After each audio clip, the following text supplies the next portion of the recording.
Well, greetings. Glad to have you with me today as we have the sermon for the First United Methodist Church in Oswego, Kansas for November 7th, 2021. I'm Steve Cole, and the pastor here, and I give you greetings from beautiful downtown Oswego, where the church is located. Today the sermon is a little bit before the crucifixion. Jesus has gone to Jerusalem for the Passover, and he's teaching in the temple. And people are coming and putting money in the treasury. So let's go. Mark chapter 12, verses 41 to 44. He sat down opposite the treasury and watched the crowd putting money into the treasury. Many rich people came and put in large sums. A poor widow came and put in 2 small copper coins, which were worth a penny. Then he called his disciples and said to them, "Truly I tell you, this poor widow has put in more than all those who are contributing to the treasury. For all of them have contributed out of their abundance, but she gave out of her poverty, has put in everything she had, all she had to live on." May God add a blessing to the reading, the hearing, and the understanding of his word. You know, like a lot of pastors, most of the time I take the Sunday after Christmas off. And there was one particular year that we decided that, I was going to take that Sunday off, but we wanted to go see this big church in Kansas City that lots of people knew about, and just kind of wanted to experience going there and being part of it. So we went, but it came time, we were there and we sat through the service. Came time for the offering. Well, I kind of thought, this is a big church. They've got plenty of money. They don't need what little bit of money I might give them. But I thought, well, I put something in the offering plate. So I reached in my wallet and I pulled out what I thought was a $5 bill. $5. What's that going to mean to this big church? But anyway, I put it in. And then later we went to one of those big outdoor stores, in Kansas City, where they've got just about everything you can imagine that an outdoor store would have. And I found a jacket that I wanted to buy and wear. So I went to go pay for it, and I had been given a $50 bill for Christmas. And thought that's what I was going to use to buy this jacket. Well, went in my wallet to pull out my $50 bill. It wasn't there. I go, oh no.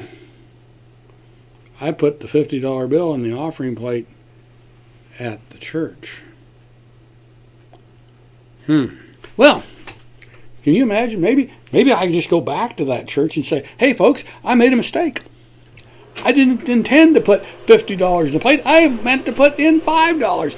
How about giving me my $50 back? Well, of course, we didn't do that. But I have a friend that has a saying for little things like that when they happen. He says, "Oh well, oh well." Right?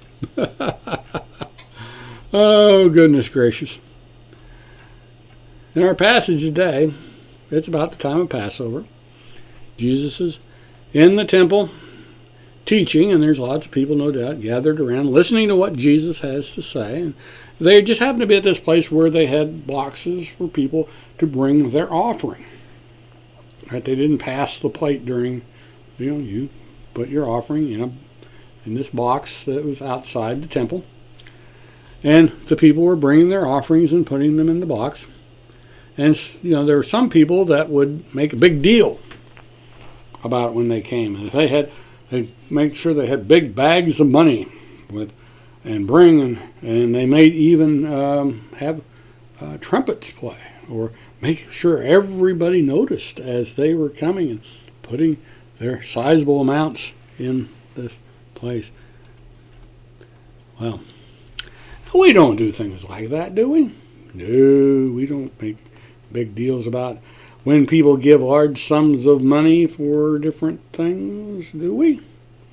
Well, There are lots of places, if you go around, they've got plaques up on the wall with the best givers, the people that donated the most money for maybe a hospital or a park or whatever this thing is, and they'll have the donors, and of course the biggest donors get they're the President's Club, or they have different names for the people in different categories. Those that have given $10,000 or more, and those that have given $5,000 or more, or $1,000, and then down at the bottom one, the people that give maybe $100 or $200, and then there might be a list of a whole bunch of other people that but don't have any numbers next to their name, or maybe they don't even count those people at all.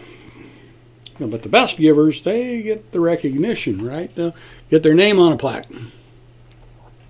Wow. But of course, we wouldn't do anything like that, would we? Well, there happens to be a church that I know of, where we remain nameless, but just about everything in that church has a plaque. Every pew has a little plaque with a name plate on it, somebody's name. Every window, stained glass or otherwise, has a little plaque with the name on it. The organ, the piano, the altar, the pulpit, piano, organ, everything has a plaque, and of course the stained glass windows have plaques as well. And there's even a plaque on the back for things that, with names for other things as well. Just kind of a catch-all plaque. Yeah, we have a tendency to do those things too, don't we? Give special recognition to, but no, I'm not really trying to step on. A lot of these are given in memory. They're memorials. They're not really people trying to get recognition for themselves. A lot of times it's the family wants to have a memorial for their loved one. And so it's not necessarily those that have given and are still alive, but still the idea that some people get special recognition for what they give in that way. And some people even not only get their name on a plaque, but if they give enough, they can have a room named after them, or even a whole building with their name on it. Right? Wow. Now, of course, we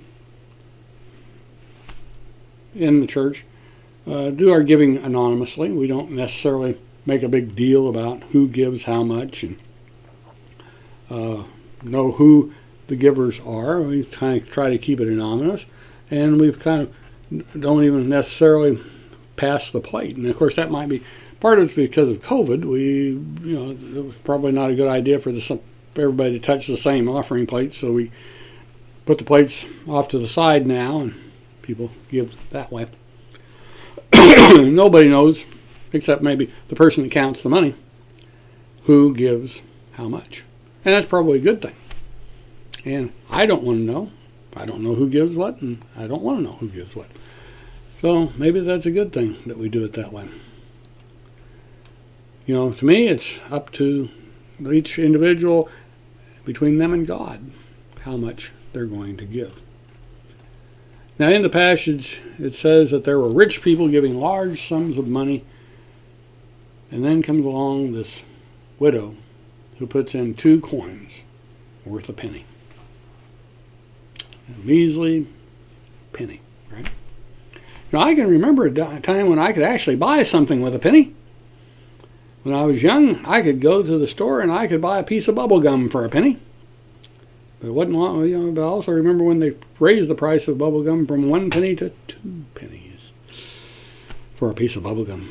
Now, I don't think you could buy anything for a penny.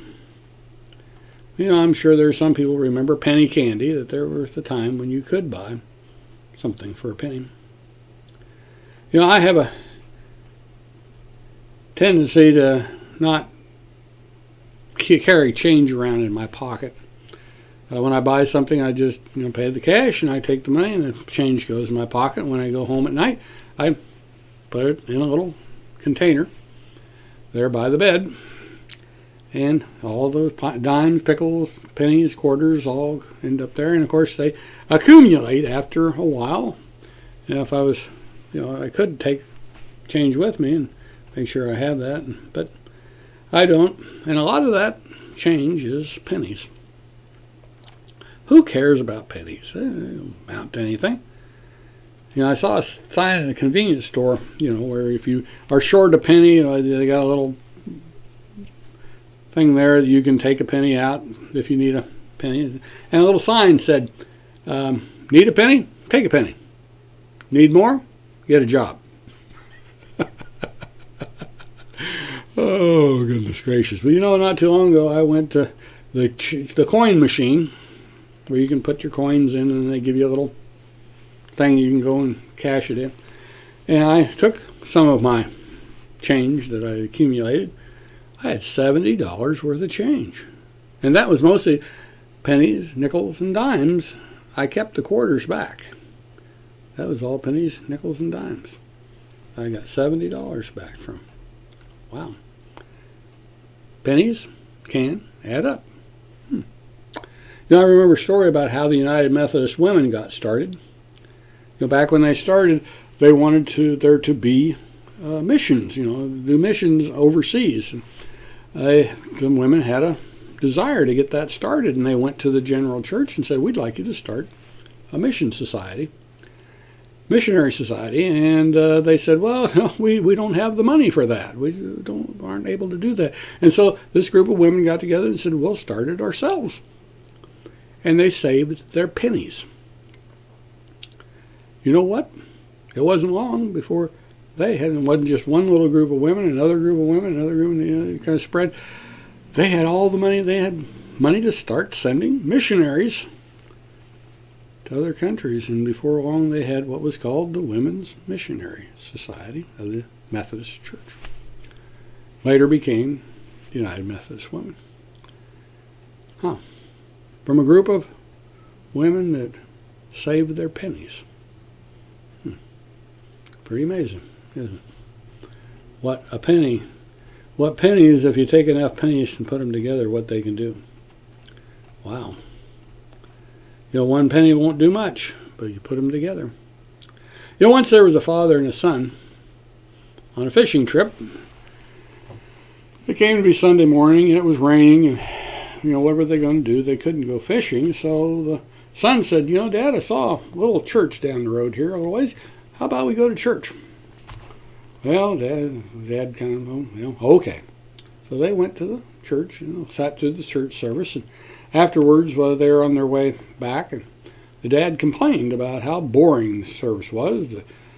The choir was off key, the sermon was long and dry, the pews were uncomfortable. Just didn't have anything good to say about it. And the son said, well, Dad, it wasn't a bad show for $1. Oh, goodness gracious. It wasn't a bad show for $1. In the church, we don't charge admission, do we? No. Tell people they have to pay a certain amount to come in. We don't have dues that you have to pay. You have to pay a certain amount. Each person gives what God lays on their heart to give. Got no waste. Most of our churches are like. And this time of year especially, a lot of churches have what they call a stewardship campaign, stewardship drives. And, have people fill out pledge cards so they can, and I understand, it's so you have an idea of how much money is going to come in, and so you can plan a budget and, how much, in a way. But, it also kind of lays a guilt trip on people. I don't know about that. Wow, there might even be a sermon series on giving to entice the people to give more. Well, I hate to disappoint the people here. I'm not going to do that. I think it's up to between each individual to give what they're going to give, and hey, let God deal with that. When we read the Gospels, we see that Jesus did talk about money quite a bit. Jesus had a lot to say about money, but he said it about money, about the problems with money and about the things that you have to deal with money. But Jesus never talked about how people needed to give more money. He didn't ask for people to give money. And in fact, Jesus said, you cannot serve God and money. Sometimes it's called mammon, but anyway, you cannot serve God and mammon, or money. And here Jesus talks about how this woman gave more than all the other people that put money in the treasury.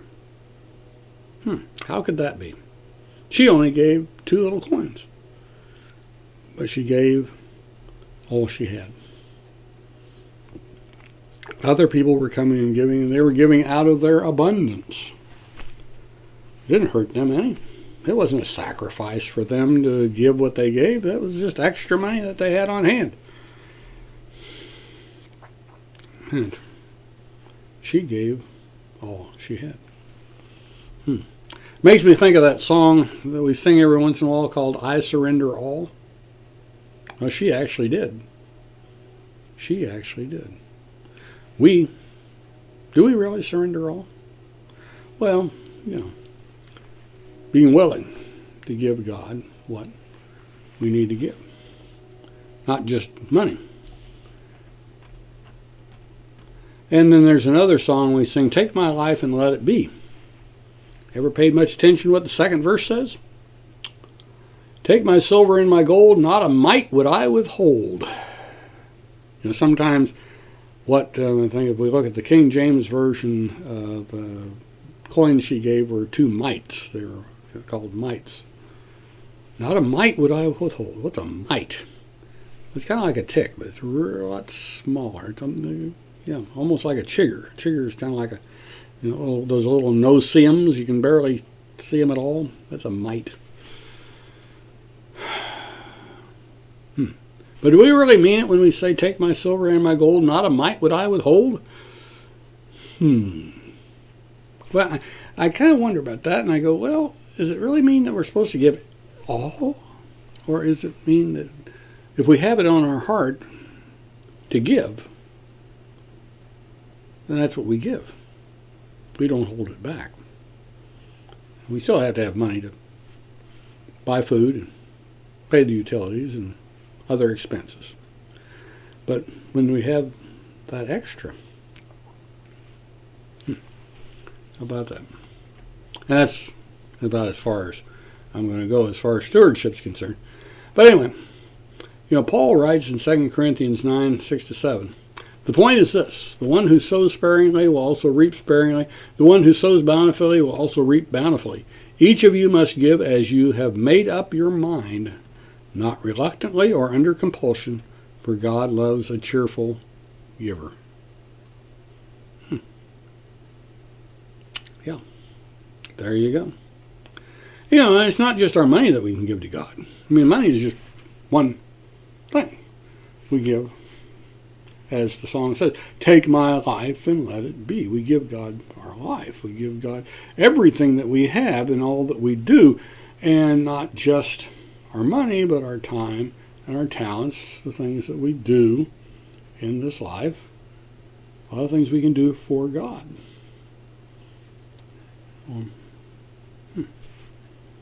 Yeah. As I think one passage says, in all that you do, do as if you were doing it for the Lord, right?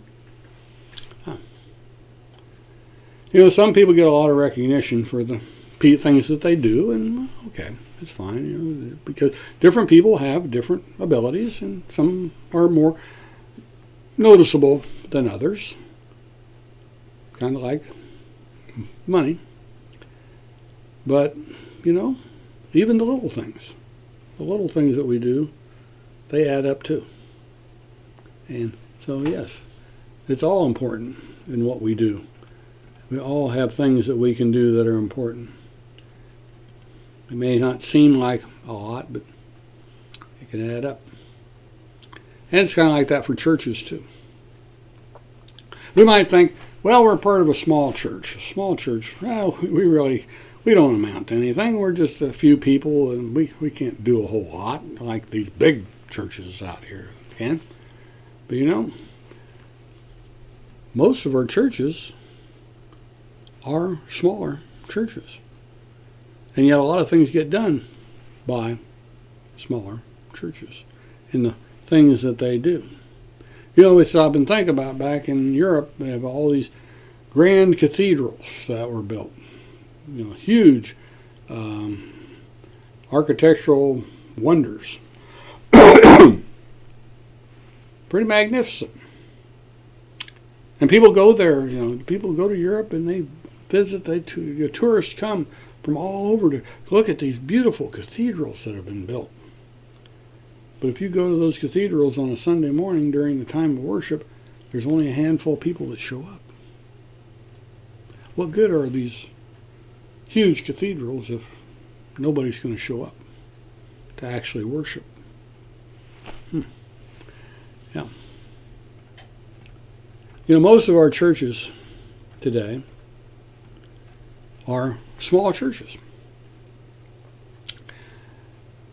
Half of the churches in the United States have less than 75 people in attendance. Half the churches in the United States have less than 75 people that show up. 21% of them have less than 50. Wow. That's still a lot of churches that are small churches, right? Yeah, we live in a world where bigger is often better, and we think, oh yeah, the bigger the better, but not necessarily. Does God see it that way? I don't think so. I don't think God necessarily pays more attention to the mega church than he does the little church that maybe only has 15, 20 people. God looks at the heart. What's the heart involved? God doesn't care how much money you give. He cares how much you love him with your heart. You know, Jesus said, where 2 or 3 are gathered in my name, there I am with them, right? You know, Jesus, when he had he had times when he had huge groups of people that were coming and listening to him, but most of his time was spent with 12 men, the 12 disciples. Most of the time. He didn't have large groups. Just a few people. And when he came back, after the resurrection, who did he go to see? The 11 left disciples, and then later a few more, but I think it says there were only about 500 actually watched Jesus ascend into heaven. 500 out of how many people? Wow. No. We pay a whole lot of attention to numbers, but the main thing is what we do. So we might think as a small church we don't matter, but we do. We may not be able to do the things the larger churches do, but what we do does matter. And the same thing is true of us as individuals. You know, we might think, well, I can't really do that much. I don't have that much to contribute or be able to do, and yet we do it with our whole heart and are sincere and love God. God, it does. And when we put us all together, we can accomplish great things. Well, thank you for coming. I hope this might have been a blessing for you. And know that God goes with us to guide us, lead us, and help us today and every day. Amen.